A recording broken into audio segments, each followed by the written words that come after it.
Buenas tardes. Tenemos con nosotros de nuevo a María Teresa Granillo, a la cual quiero darle las gracias porque siempre que la llamo, siempre que la digo que necesito una conferencia o que me gustaría que diera una conferencia, siempre está dispuesta. No solo aquí en el foro, sino también en la tertulia literaria.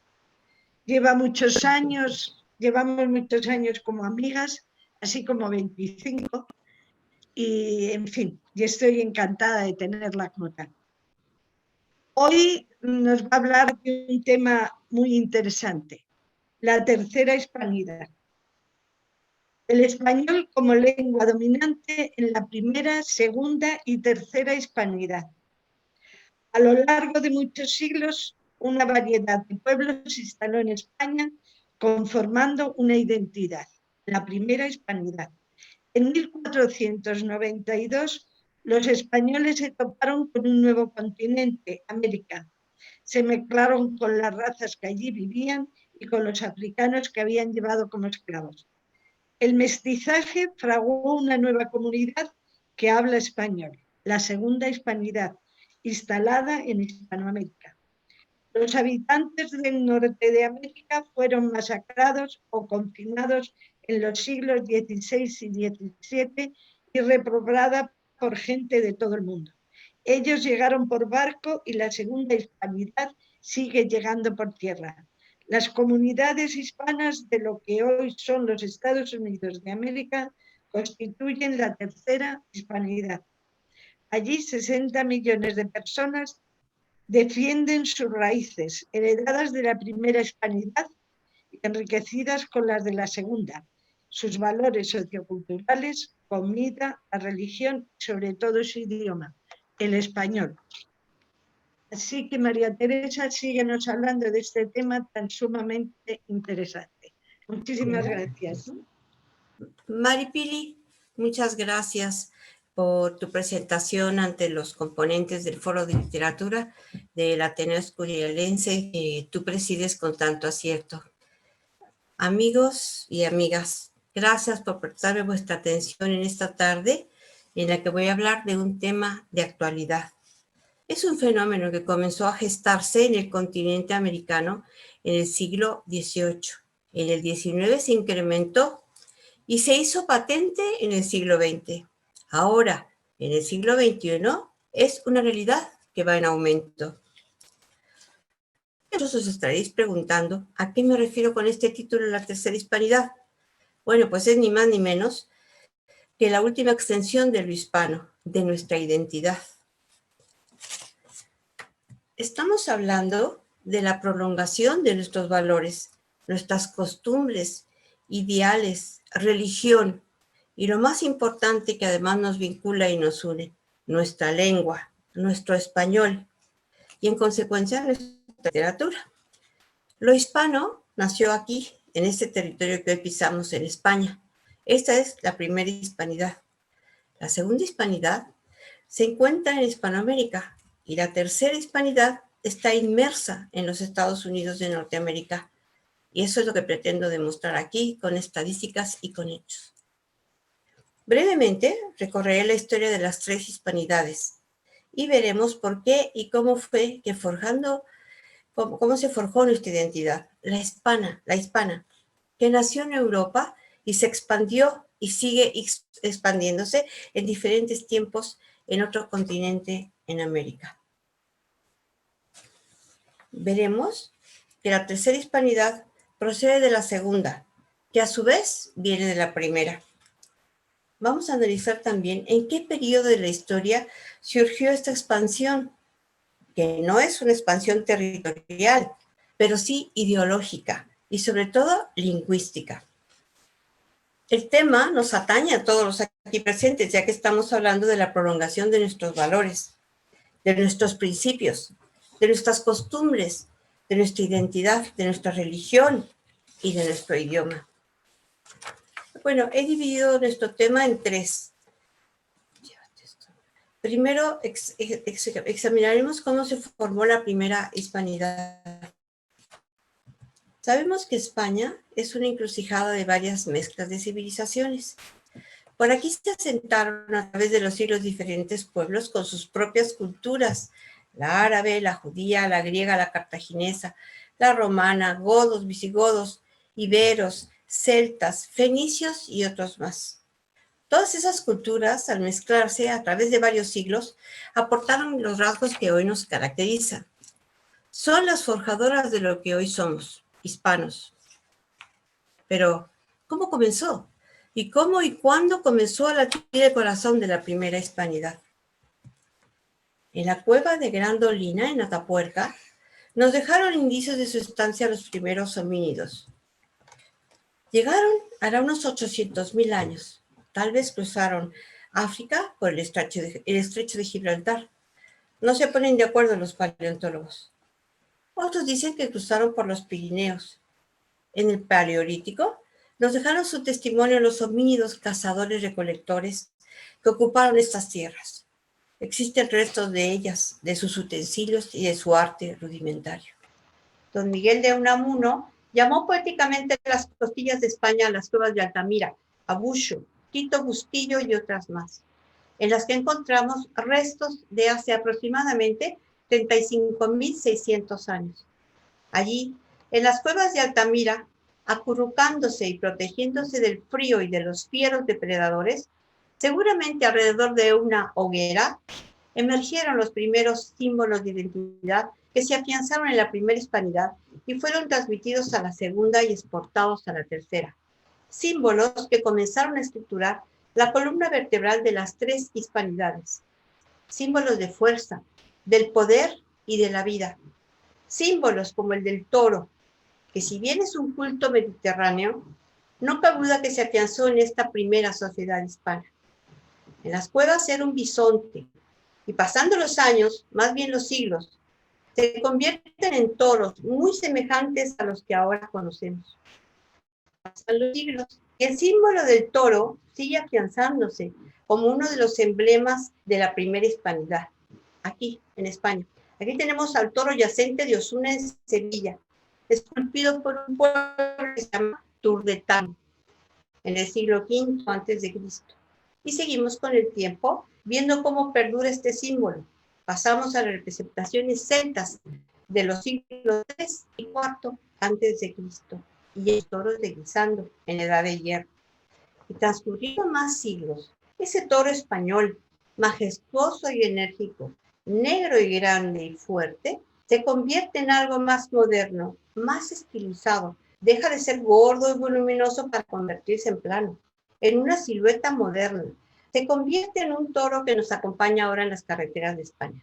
Fue diseñado como un anuncio de la casa Osborne y gustó tanto que el gobierno llegó a un acuerdo con la firma respecto a los derechos de autor y hoy, sin más ni más, ya sin anuncio, lo vemos por todos lados. Se afianza como símbolo de España.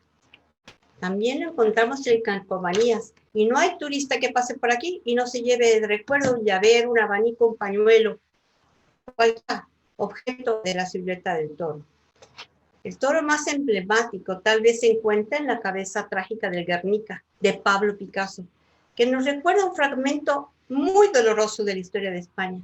Atracción número 1 durante mucho tiempo en un museo en los Estados Unidos, porque Picasso dijo que no quería que volviera a España mientras hubiese dictadura. Y ahora por fin podemos admirarlo en el Museo Reina Sofía. Muchos otros artistas de la primera hispanidad han plasmado este símbolo de identidad hispana en sus lienzos, como Goya, por ejemplo. Poetas y escritores inmortales han usado como protagonista en su prosa y sus poesías. El toro no es la única enseña con que distingue a España del resto del mundo. Están las castañuelas, los abanicos, la mantilla, las peinetas, la pandereta, los mantones de Manila, las meninas como las que ahora adornan Madrid, etc. La religión católica, con sus ritos y sus procesiones, como las de Semana Santa, que son famosas en todo el mundo. Y seguimos enumerando las señas de identidad de la primera hispanidad en la música. En el flamenco, la zarzuela, el pasodoble, el cantejondo, la tuna, etc. También está su cultura gastronómica, la paella, la tortilla española, el anís, el vino de Rioja, el queso manchego, el aceite de oliva, etc. Las identidades nacionales se van formando a través del tiempo con símbolos, con emblemas, pero también con ideas, con valores socioculturales, con la religión, con la cultura, con la gastronomía, con las tradiciones. Pero muchas civilizaciones se han extinguido a lo largo de los siglos y pasan a formar parte de un tema más de historia. Pero la nuestra no. La nuestra se ha prolongado y enriquecido y aún en pleno siglo XXI sigue creciendo y expandiéndose por el mundo. San Isidoro de Sevilla, que nació cerca del año 560 y murió en Sevilla en el año 636, fue obispo, teólogo, cronista, compilador y santo hispano-romano de la época visigoda. El arzobispo de Sevilla durante más de 3 décadas fue uno de los grandes eruditos de la temprana Edad Media. Fue proclamado doctor de la Iglesia por el Papa Inocencio XIII en el año 1722. Su tierra, su diversidad. Y esto decía de este territorio. ¿Eres, oh España? Bueno, ya sabemos que aún no se llamaba España. Es una licencia literaria. Eres, oh España, la más hermosa de todas las tierras que se extienden del occidente a la India. Eres, con todo derecho, la reina de las provincias, pues de ti reciben luz el oriente y el occidente. Este santo escribió en el año 598 una profecía que con el tiempo se ha cumplido. Esta misión española, la de recibir pueblos diversos, tal vez por curiosidad, decía, y diseminar los conocimientos en el tiempo, ha sido y es una realidad. ¿Y cuál de sus múltiples emblemas ha diseminado España y en dónde? Bueno, pues ha diseminado todos sus símbolos, tradiciones, religiones, etcétera. Pero, ¿qué nos diferencia? ¿Cuál sería el mayor indicio, el principal de que somos hispanos? ¿Qué nos distingue sobre todo de los demás pueblos? ¿Qué vincula a las 3 hispanidades? ¿Cuál es nuestro mayor sello de identidad nacional? Sin duda, con lo que nos comunicamos, con nuestro idioma, con la lengua que Cervantes fijó, lengua romance procediente del latín hablado. Los romanos se referían a España como Hispanolius, y de allí procede el nombre de nuestro idioma español. Nuestra lengua es originaria del centro de la península ibérica. El vestigio más antiguo que conocemos lo encontramos en lo que hoy es La Rioja. Concretamente en San Millán de la Cogolla, en los monasterios de Yuso y de Suso. Hace más o menos 1000 años, un monje escriba de San Millán enfrentó a un códice escrito en latín. Fue tomando notas para comprender la gramática y aclarar los significados.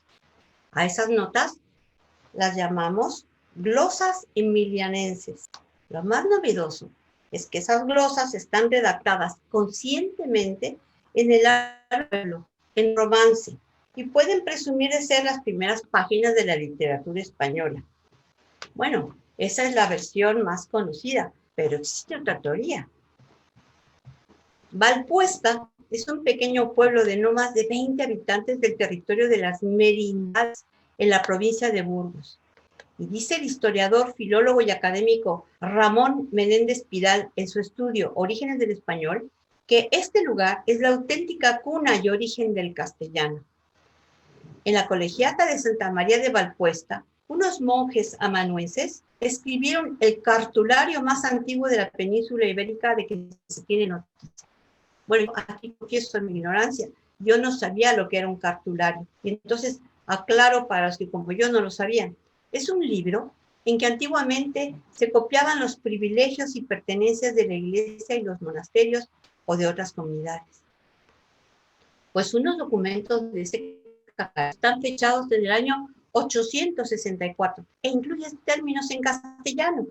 en oraciones en las que el latín va desapareciendo y se aprecia el orden lógico del nuevo idioma. Son documentos 100 años más antiguos que los de San Millán de la Cogolla. Registran donaciones de bienes materiales de particulares al monasterio a cambio de bienes espirituales, como un entierro o misa en su memoria. Esto era pues, una práctica muy común. Otro de los rasgos distintivos de la primera hispanidad que merece destacarse es su carácter aventurero y osado, su capacidad para la convivencia con diferentes culturas. Tal vez por eso el rostro de España es múltiple. Tiene una sangre fuerte, porque está mezclada. Es producto de muchas migraciones y fusiones. Su pueblo curioso tiene y ha tenido, a lo largo de su historia, definitivamente vocación internacional y cosmopolita. Y esa forma de ser tan curiosa y aventurera los incitó a realizar una proeza en el siglo XV que antes nadie había logrado: llegar por mar a Oriente. Y así, sin querer, llegaron a descubrir un nuevo continente, el americano. Encuentro fortuito pero afortunado. Los navegantes de la Niña, la Pinta y la Santa María, al mando de Cristóbal Colón, iban buscando una ruta por mar hacia Oriente. Hasta entonces la travesía se hacía por tierra y tardaban meses las carrozas en llegar, y otro tanto en regresar con las especies, las sedas y demás novedades orientales. Este año es muy importante, no solo para España, sino para todo el mundo, porque cambió la geografía y también la historia. España aumentó sus caudales y su prestigio en toda Europa al adquirir un territorio tan lejano y tan vasto con todas sus riquezas. Eso todos lo sabemos. Si no lo supieron administrar, o no les alcanzó para todo lo que querían, o lo usaron para financiar guerras en toda Europa, en vez de invertirlo en España, o llegó en exceso, provocando una inflación sin precedentes, esa es otra historia. Pero que se trajeron oro y plata en cantidades que no esperaban, gracias a tropezarse con América, pues es un hecho. Por otro lado, la expulsión de Boabdil en Granada y la de los judíos en ese mismo año de 1492 consolidaron la cristiandad como única religión en la península ibérica y la lengua de los reyes católicos, el español, como predominante. Sí, señores y señoras, 1492 fue un año muy importante. El primer punto, el descubrimiento de América, es el principio del engrandecimiento, de la prolongación, de la exportación de lo hispano. Los conquistadores españoles transformaron las culturas americanas que existían desde hace 15,000 años en el nuevo continente que descubrieron. Que se habla que había más o menos entre 40 y 60 millones de personas. Eso dicen, pero no se ponen de acuerdo. Se mezclaron con los indios autóctonos y con los africanos que llevaron durante 300 años de colonización como esclavos. Convirtieron 3/4 partes del continente americano en una prolongación de lo hispano. El mestizaje se encargó de formar la segunda hispanidad. España no descubrió América, más bien se topó con ella, se la encontró en su camino, se tropezó en su viaje marítimo hacia Oriente con un continente desconocido hasta entonces y se enteró de que no era lo que buscaba mucho tiempo después de que su descubridor Cristóbal Colón hubiese fallecido. ¿Qué encontraron esos valientes y temerarios aventureros exploradores en ese nuevo continente? Aquí tenemos un mapa que nos señala los nombres de las múltiples tribus indígenas que habitaban el continente americano en 1492. Y vemos allá arriba está la raza inuit, los tingliclé, los chilenos, los comanches, los apaches, en Mesoamérica más, luego araucos, yanomani, maqui, chimú, los aymaras, los chiquitos, los encantados, en fin, una serie de pueblos indígenas, amerindios. En ese inmenso territorio había 3 civilizaciones muy adelantadas y organizadas.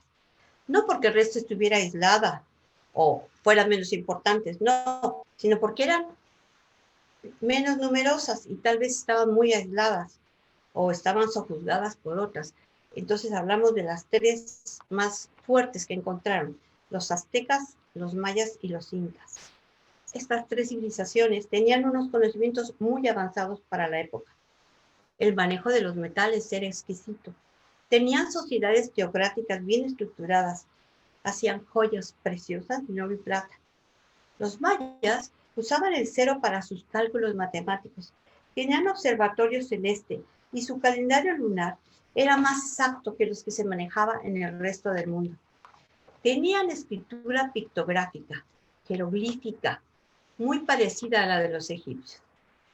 No voy a hacer apología de la segunda hispanidad a la que pertenezco por nacimiento. Solo quiero dejar claro que el hispano salió reforzado con la fusión de lo americano. Los siglos de colonización y el mestizaje convirtieron a 3/4 partes de ese nuevo continente en una nueva hispanidad, en una segunda hispanidad con características y cultura propia. Aquí tenemos una imagen de la cédula real para traer esclavos de África a las colonias americanas. No solo se integraron los esclavos que trajeron exprofeso los españoles, no. Con el transcurso de los siglos, hasta que fue abolida la esclavitud, otros hombres y mujeres llevados por esclavistas del norte de Europa se escapaban de los barcos en su tránsito hacia los Estados Unidos. En cuanto veían tierra, lanzaban al mar. Muchos murieron intentando alcanzar tierra firme, pero otros sobrevivieron y se mezclaron con la población nativa o con los españoles. Algunos fueron abandonados a sus suertes durante las travesías, enfermos o heridos, porque sus crueles captores no quisieron desperdiciar comida en personas diezmadas que no podrían vender. Así es que cuando tocaban puerto, arrojaban a los débiles por la borda. Pero es una raza muy fuerte y sobrevivieron nadando y se afincaron en América y también se mezclaron con indígenas y con españoles. De ahí surgieron muchas castas.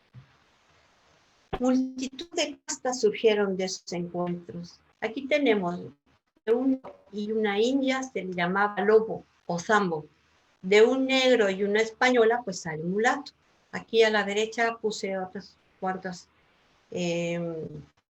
cuadros de las castas. Los originales son de Miguel Cabrera y están en el Museo del Virreinato de México, pero aquí en el Escorial he visto copias. Quería recordar que están en los pasillos que van hacia la biblioteca, pero allá hay copias de todas las cartas que son bastante interesantes de ver.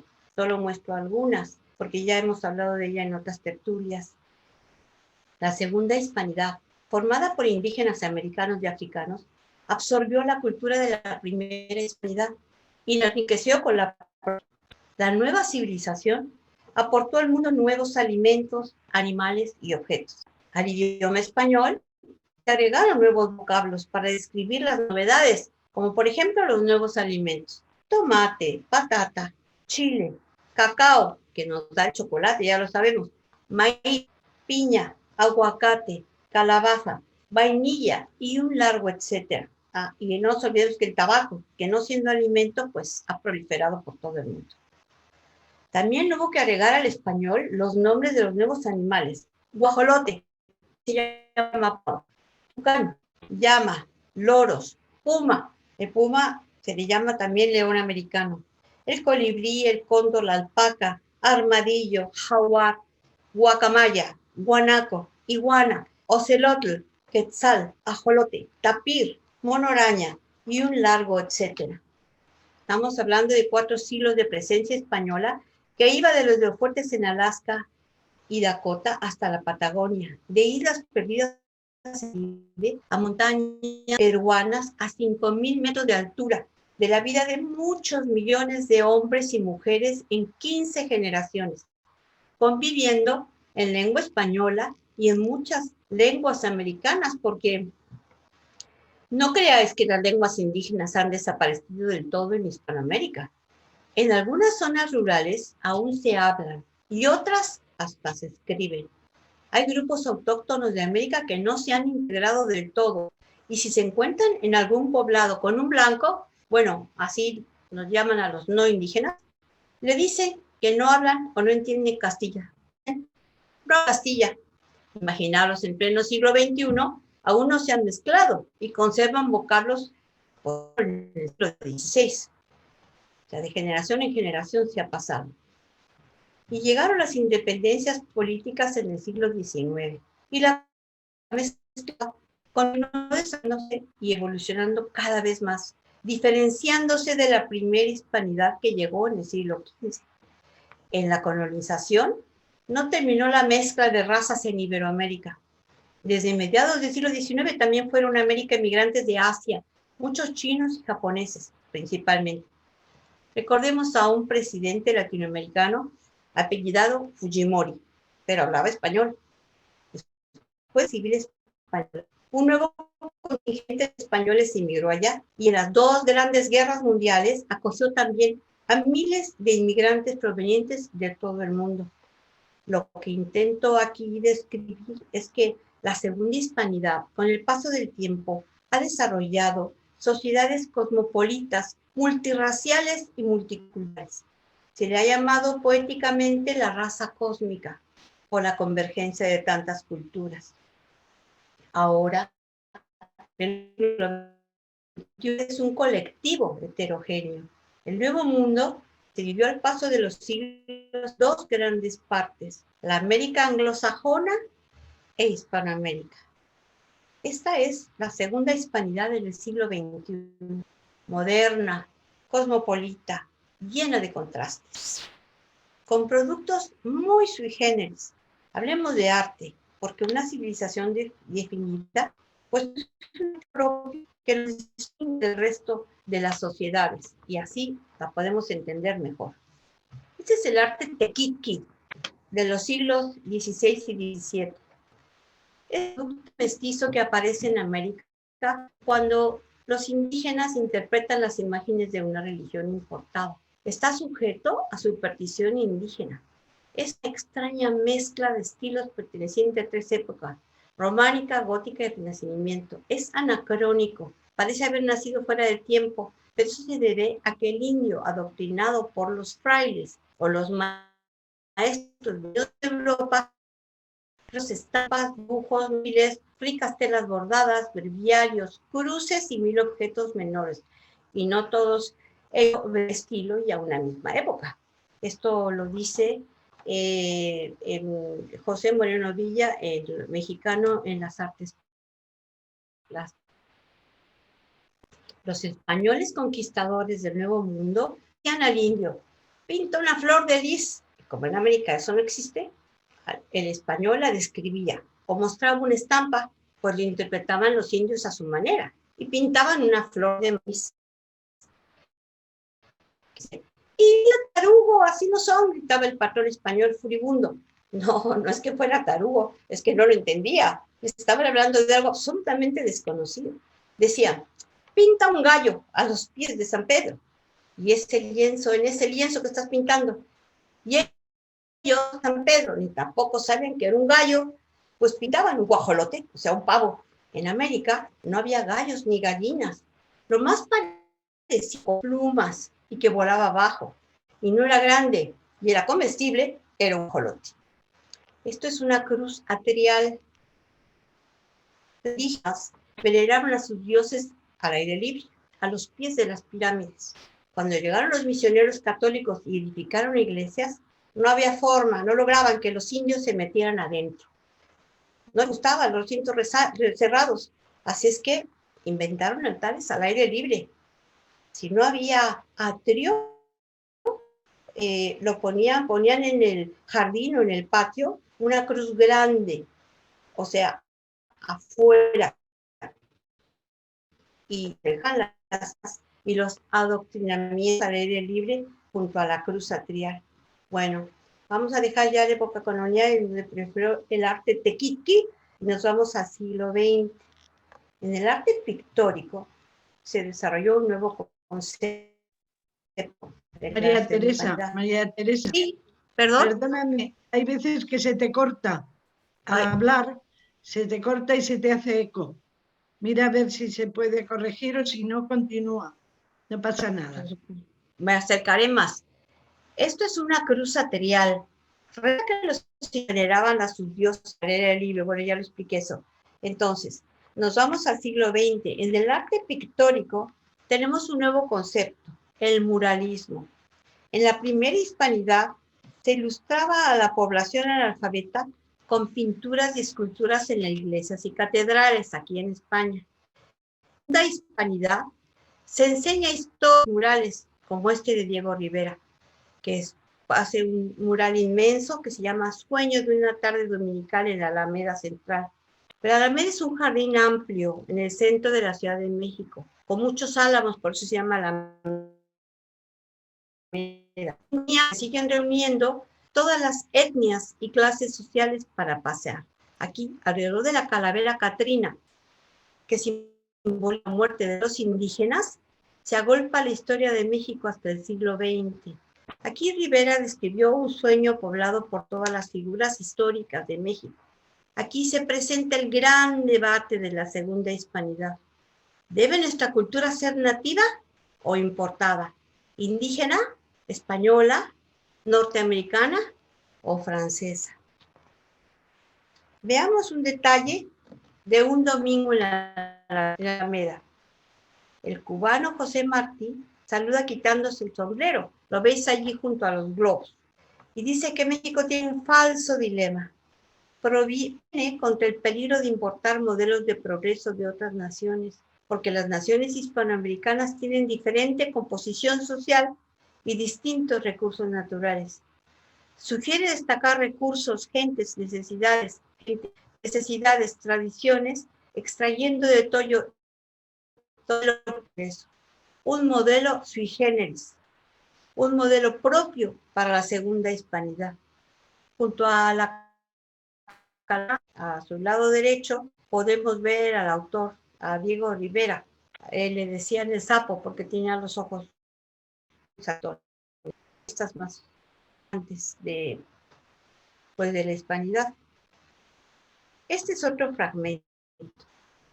Las imágenes muestran la exclusión de la que han sido objeto los indígenas en la sociedad mexicana hasta el siglo XIX y principios del XX. Después de la independencia, tuvimos mucho miedo de ser nosotros mismos y así tratamos de afrancesarnos, españolizarnos, regresar a lo indígena. Incluso admiramos a la Norteamérica sajona. Luchamos con nuestro propio sentido del tiempo. Tuvimos dificultad en posicionarnos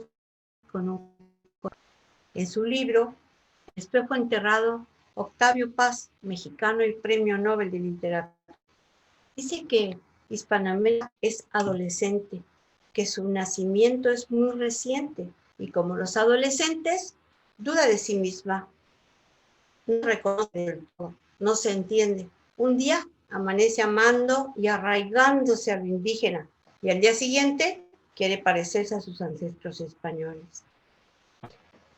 Otro arte que agrega Hispanoamérica a nuestra identidad hispana es la música, llena de percusiones africanas y ritmos candentes que deleitan al mundo entero, como las cumbias y las salsas colombianas, o el candombe uruguayo tango. Esto se convirtió en la sensación de Europa hace varios siglos, ya que fue el primer baile en que las parejas se abrazaban en público. Inmediatamente lo prohibió el Papa Pío X. El rey Luis de Bavaria, escandalizado, también prohibió a sus oficiales bailarlo. Y la duquesa de Norfolk declaró que se trataba de un baile contrario al carácter y a las buenas costumbres inglesas. Pero los ingleses, en 1900, a la tango del Hotel Savoy, en Londres, y los franceses e italianos lo acogieron con frenesí.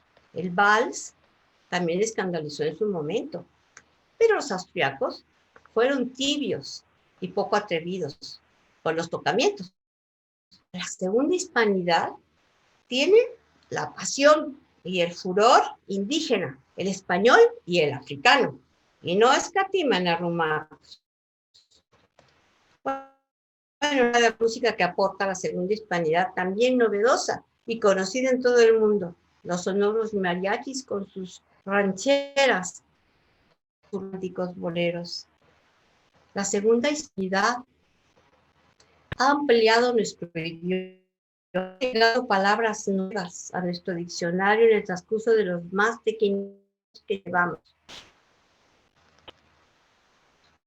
Lo han enriquecido plumas mortales nacidas en la América española, como Sor Juana Inés de la Cruz, José Joaquín Fernández de Lizardi, Juan Ruiz de Alarcón y otros de la época colonial. De la América independiente, fervorosos de la lengua española, citaremos solo a Jorge Luis Borges, a Octavio Paz, a Elena Garro, a Rosario Castellanos, a Carlos Fuentes, a Elena Poniatowska, y hay muchísimos más. También cuenta con escritores galardonados con el Premio Nobel de Literatura como Gabriela Mistral, Miguel Ángel Asturias, Carlos Fuentes, Pablo Neruda, Gabriel García, Mario Vargas Llosa. Bueno, hasta hemos inventado un género literario, el realismo mágico. Se desarrolló muy fuertemente en lo pasado en la década de los años 60 y 70. Es un producto de la discrepancia entre dos visiones que conviven en Hispanoamérica, la cultura de la tecnología y la cultura de la superstición. Además, surgió en algunos casos, como en Chile, por ejemplo, como de reaccionar mediante la palabra uno de los regímenes dictatoriales de la época.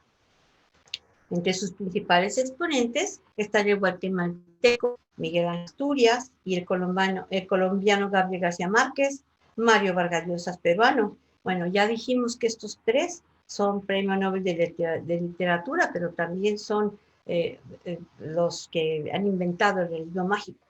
Muchos aclaman como padres del realismo mágico a Juan Rulfo y a Laura Esquivel, ambos de México. También Jorge Luis Borges, Isabel Allende de Chile y Alejo Carpentier de Cuba. Bueno, y seguimos con la ampliación de nuestra bellísima lengua.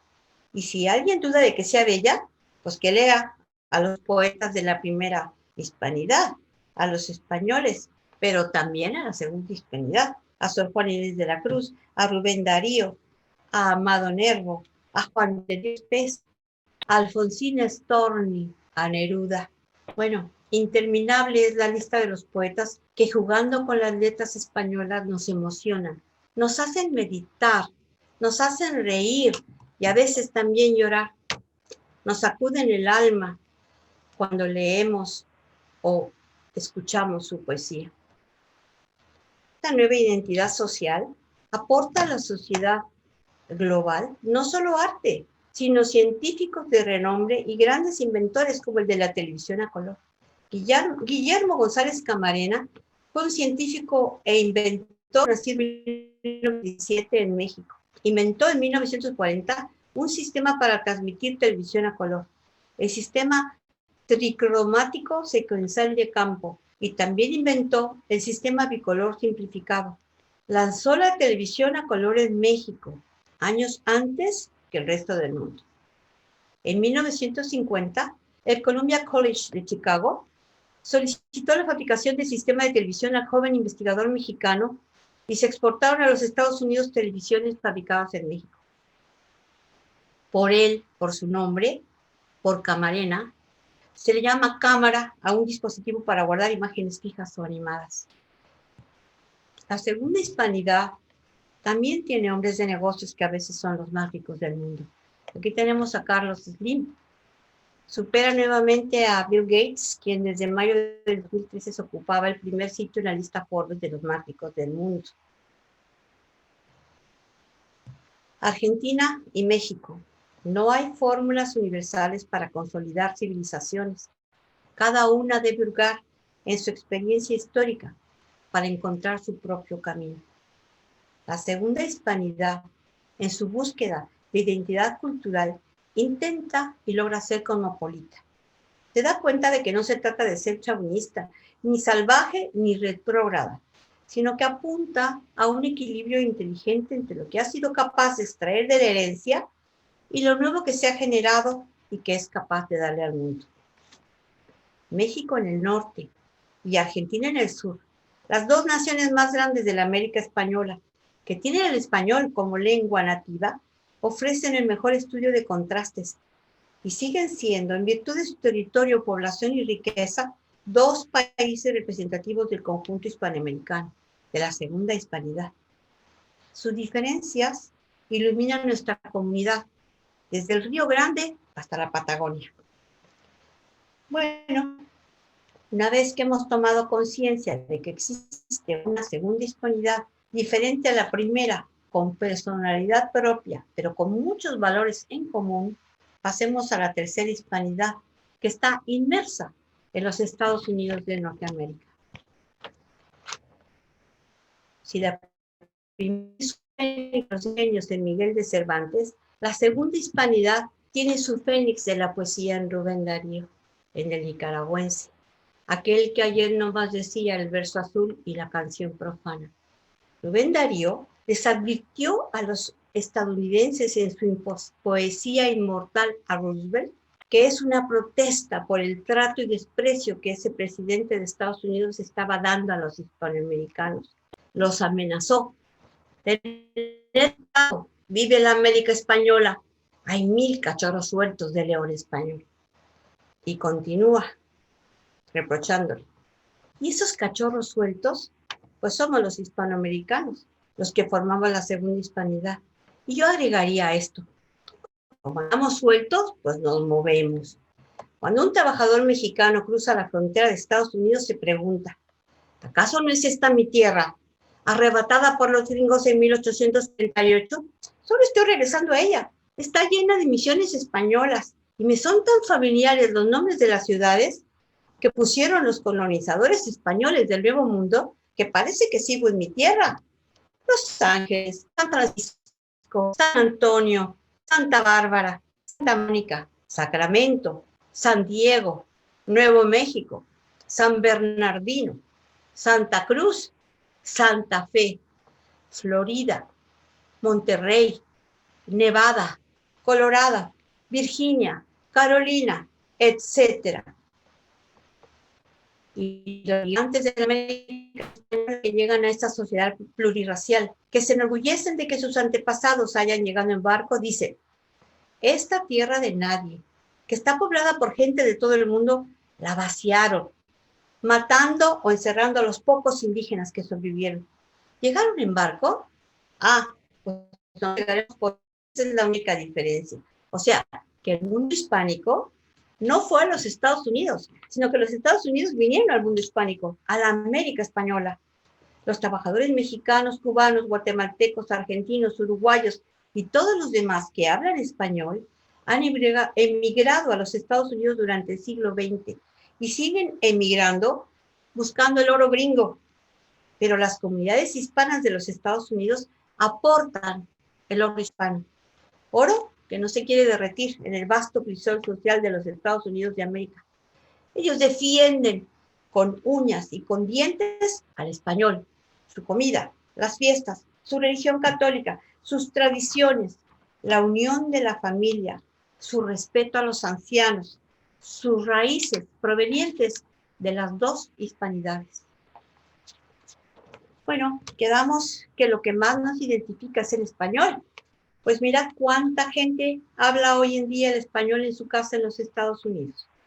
Esta estadística es del año 2019. Se da el bilingüismo como un fenómeno lógico. En casa se habla español y saliendo de casa se habla inglés. Pero eso sí, van afuera con su misma ideología, con sus mismos valores. Según el Instituto Cervantes, en el 2020 hay 62 millones de hispanoparlantes en Estados Unidos. 62 millones de personas que hablan español. La tercera hispanidad en Estados Unidos constituye un hecho político y económico, y es sobre un hecho cultural. Veamos el último censo para ver el tamaño de la tercera hispanidad. A ver si estamos hablando de cifras significativas. Esta proyección es del año 2017 y ya estimaba que para el 2020 habría más de 60 millones de hispanos y no se equivocó. Los datos del año 2019 divulgados por la Oficina de Censo de Estados Unidos de Norteamérica indican un total de 60.095.000 personas. Esto lo he señalado en rojo. Esa es la cifra real, no es la estimada. Eso fue el año pasado. en el 2019. El censo del 2020 aún no ha sido publicado, aunque ya mencioné que el Instituto Cervantes dice que son 62 millones de personas. Bueno, esos son los legales, los que están censados. Una noticia del periódico digital del Confidencial de aquí de España, del 6 de diciembre, dice que según el Centro Hispano Pew Research Center, que es una agencia privada de estudios de mercado e información estadounidense, hay 9 millones de hispanos indocumentados. Así es que si los consideramos, podemos decir que casi son en un país que tiene 328 millones de habitantes.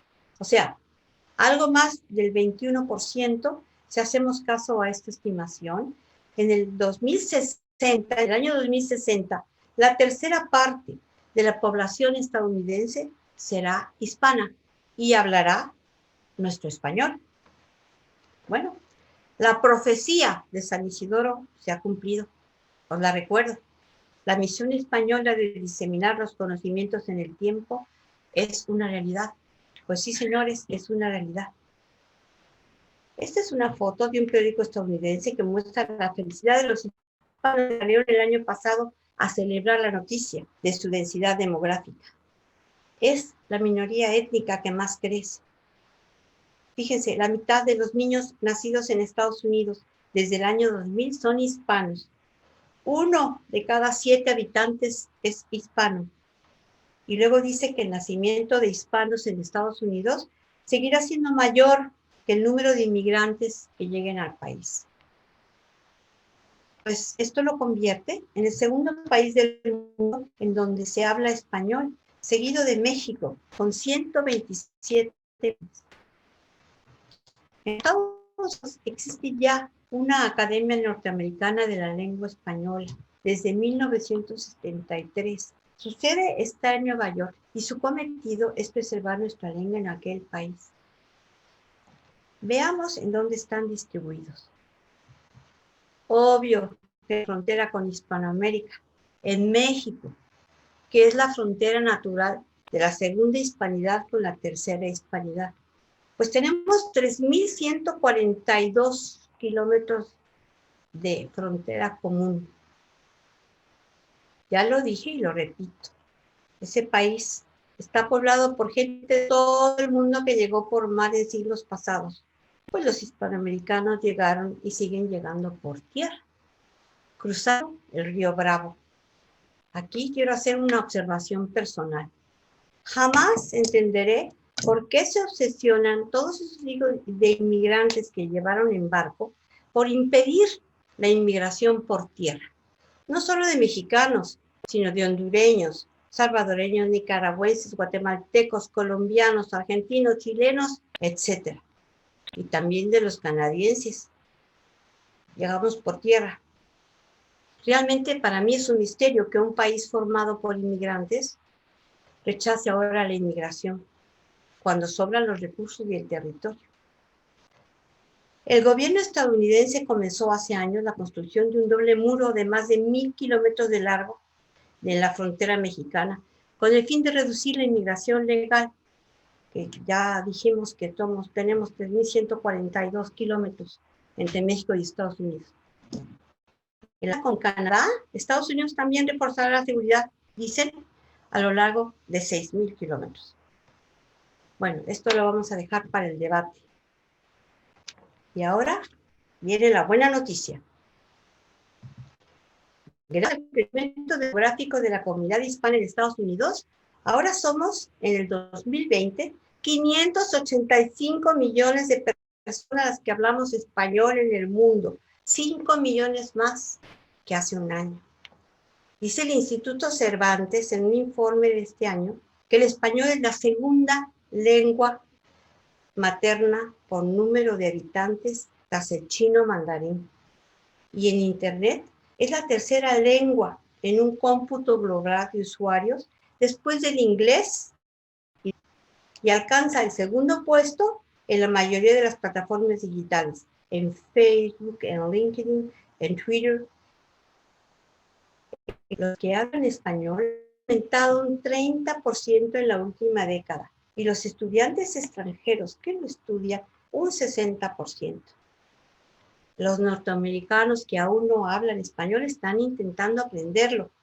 De hecho, el español es el idioma que más se aprende en Estados Unidos, pues el 50% de los estudiantes universitarios eligen aprender español en comparación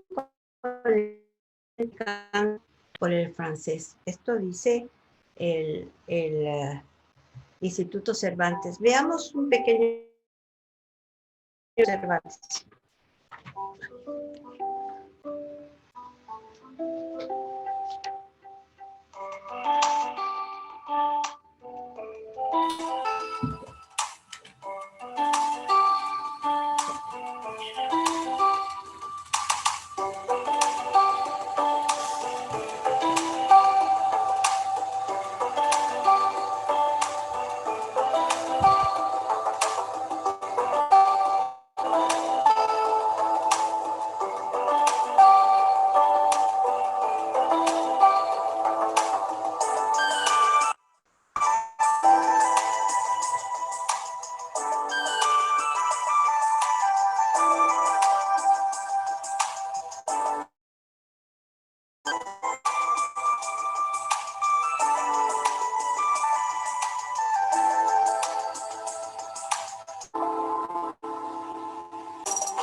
Bueno, esta tercera hispanidad rompe con fuerza y se antepone en muchas áreas a los sajones. Y cómo no, si son los herederos de todas las razas que configuraron a la primera y a la segunda hispanidad.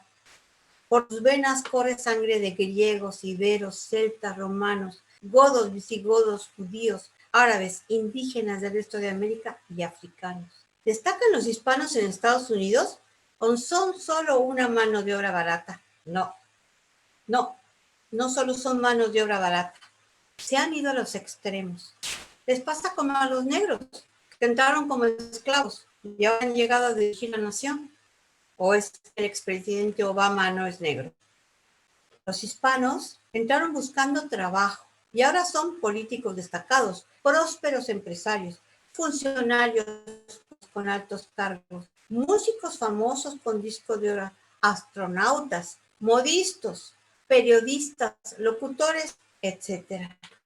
Unos llegaron como espaldas mojadas, bueno, así se les llama a los que cruzan nadando o andando el río Bravo. Y otros más elegantes en avión llegaron, como Julio Iglesias o Ricky Martin, pero son hispanos inmigrantes de la primera hispanidad o de la segunda hispanidad afincados en Estados Unidos, o sus descendientes, que han sabido destacar e impulsan con brío y engrosan la tercera hispanidad. Y es que por separado o unidos, nuestra sangre nos hace imparables. En su nuevo hábitat, esa nueva sociedad hispana incorpora otros valores como el de ser bilingües y otros gustos.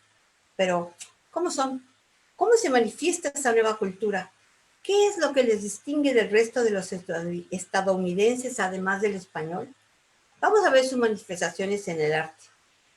La segunda hispanidad aporta histórica a la tercera hispanidad. Los murales. Aquí dice que este es el arte hispano en los Estados Unidos también, los murales. Y si ustedes viven en una sociedad, probablemente han visto un mural hispano, les dice a los americanos, pero han mirado a uno de cerca. ¿Qué tipo de las personas, los animales o las imágenes son mostrados? ¿Qué piensan que ello significa? Muchos de estos murales muestran imágenes de la importancia para los hispanos, los símbolos religiosos como la Virgen de Guadalupe, los símbolos aztecas y mayas, pirámides, guerreros indígenas, etc. Los trabajadores agrícolas, la familia y los héroes de la Revolución Mexicana.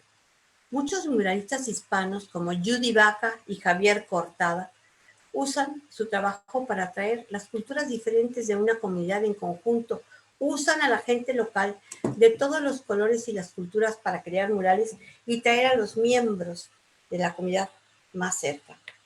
Los estadounidenses aman e idolatran los coches, el rap y el rock and roll, y también las pistolas, los rifles y más canchicles. En las venas, los hispanos traen fuerza y colorido que estampan en sus cuadros. Aquí podemos ver unos. Fijaos cómo en el California Plaza de Frank Romero, pues aparece un cantante con su órgano, con su organillo. Esos son muy propios del norte de los Estados Unidos, con botas incluidas. Sí, está en la California Plaza. Y aquí a la izquierda pues, vemos su amor por los coches. Esto es de Frank Romero. Si os fijáis, muchos de ellos utilizan nombres en inglés para el nombre y el apellido pues sigue siendo hispano, obviamente. Aquí tenemos otro de Carlos Almaraz. No deja de haber sombreros y sombreros charros. Y luego están los coches, por supuesto. Aquí a la derecha vemos el nopal, que vosotros llamáis higo chumbo. Bueno, nosotros comemos los nopales, sin las espinas, claro, y también su fruto, se llama tuna. ¿Os acordáis de la canción Me de comer esa tuna? Aunque me espine la mano, pues son símbolos de allá. Carlos Almaraz formó parte de un grupo llamado The Four y Gilberto Luján, que digo, puros nombres hispanos. Aquí tenemos otra de Frank Romero, con sus cochecitos, porque pues ellos aman los coches. Este es el arte callejero, los grafitis, como este que está en Miami. Económicamente, los hispanos son a veces una mano de obra barata, pero son también el motor económico de la ciudad más dinámica del país, la del mayor crecimiento económico y demográfico, Miami. Son asimismo un enorme grupo de consumo, millones de personas que se alimentan, visten, ahorran y gastan, a veces más que los propios gringos. Los cubanos siguen llegando aquí en masa, a veces en cayucos y a veces en los aviones. Actualmente en Florida es posible ganarse la vida y prosperar sin hablar más que español. Tal es el grado de cubanización de la región. Los Estados Unidos es un país heterogéneo. Afroamericanos, asiáticos, árabes, rusos, hindúes, hispanos, angloamericanos se mueven y se mezclan. Y se come en casa un día hamburguesas, otro enchiladas, burritos con guacamole, espagueti, sushi, couscous o curry. Los hispanos tienen una nueva comida como la Tex-Mex. Aquí tenemos el chili con carne, un ejemplo de la influencia canaria marroquí en Estados Unidos. Se puede ver en la carne especiada muy popular en la cocina marroquí, que se denomina tanja, elaborado hoy en día en Marruecos. Y es uno de los platillos más clásicos de la cocina Tex-Mex. Y también nueva música, la country. La música Tex-Mex es un subestilo de la música country que se genera en la zona fronteriza entre Estados Unidos y México, en el estado de Texas, como lógica consecuencia de dos culturas musicales que se influencian mutuamente por la vecindad y la convivencia. Fijaros en el nombre del artista, se llama, bueno, la reclama dice Best of Flaco Jiménez, o sea, más mezclado no puede estar, ¿verdad? Y aparte de la música country, o sea, no solo la country han desarrollado, aquí ha nacido una expresión auditiva sin parangón, con un poder de convocatoria extraordinario, con una aceptación tan grande entre todas las comunidades que conviven en Estados Unidos, que incluso fue escogida como emblema estadounidense, o sea, el español, el canto, los hispanos, ante el mundo entero para cantar en las Olimpiadas de Estados Unidos en Atlanta en 1990. Estoy hablando de la cubana Gloria Estefan. Aquí la tenemos galardonada con un premio de arte por Obama. Pues una música sui generis, en la que destacan las percusiones africanas mezcladas, más bien fraguadas, con la música indígena en el Caribe. En la Cuba del siglo XVI, XVII, XVIII, XIX y XX, en esa Cuba que sirvió a los negreros del norte de Europa para repostar los barcos en su camino a los Estados Unidos. Estos barcos vergonzosos, llenos de seres humanos, cuyo único delito era tener la piel de otro color. Aparte de su mano de obra y otras cosas, los africanos aportaron su ritmo musical al Nuevo Mundo, su cadencia explosiva, la mezcla de lo africano con lo español y lo de Hispanoamérica, con el rock y el pop americano, han producido una música candente, briosa, fuerte y muy, muy sugerente.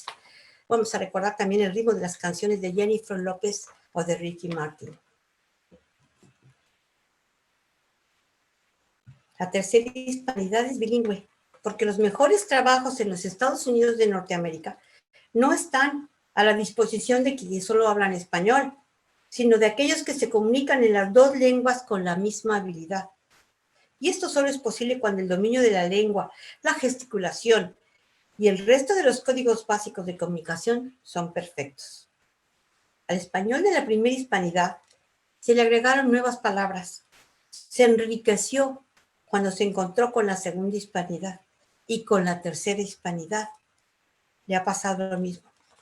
Nuevas palabras han tenido que ser agregadas a nuestro diccionario, como parking, sándwich, marketing, chatear, bloguear, etc. Bueno, cada idioma evoluciona y agrega palabras que son asimiladas de otros, sea por su uso frecuente o por su importancia en el momento. El inglés ha tenido una influencia importante sobre el español y por lo tanto el español ha adoptado muchas palabras del inglés, no solo debido a la tercera hispanidad, sino también a la tecnología. Surgió en la tercera hispanidad un fenómeno lingüístico que no nos esperábamos. Nadie lo imaginaba. La tercera hispanidad ha engendrado un lenguaje nuevo. Mezcla del inglés y del español. Estoy hablando del Spanish. Aquí pone que marketing es español y enchilada es inglés, porque traen una mezcla tremenda en su cabeza. Esta es una versión híbrida del maridaje entre los dos idiomas. Es un hijo natural que nadie de momento se atreve a acoger. El Spanglish es un habla de sintaxis española con uso masivo de palabras inglesas y españolas. Está claro que es una especie de dialecto fruto de la cultura de las fronteras. Sus detractores dicen que no durará, que no nos asustemos, que se trata de un fenómeno puente y de transición entre hispanoparlantes recién llegados al territorio de los Estados Unidos de Norteamérica. Pero bueno, ¿quién puede ver el futuro? Por si acaso, Jan Stevens, catedrático de Filología del Amherst College de Massachusetts, ha creado la primera cátedra de Spanglish, cuyo proyecto más ambicioso consiste en la traducción o adaptación de Quijote de nuestro Miguel de Cervantes a dicho idioma, dialecto o jerigonza, como queráis llamarlo. Aquí está el comienzo de la famosa obra del inmortal Manco en Spanglish. En un place de La Mancha, of which nombre no quiero remembrarme, vivía, not so long ago, uno de esos gentlemen who always tiene una lanza en the rock, una bucla antigua, a skinny caballo y un greyhound para el chase. Bueno, vamos a dejar los comentarios sobre esta distorsión de nuestra lengua en el debate, si os parece bien. Bueno, aquí yo espero que haya podido demostrar que toda una civilización nueva ha sido creada en los Estados Unidos de Norteamérica con un pulso hispánico que subraya las raíces de España y también las de Hispanoamérica. Y a modo de conclusión, quiero hacer una reflexión.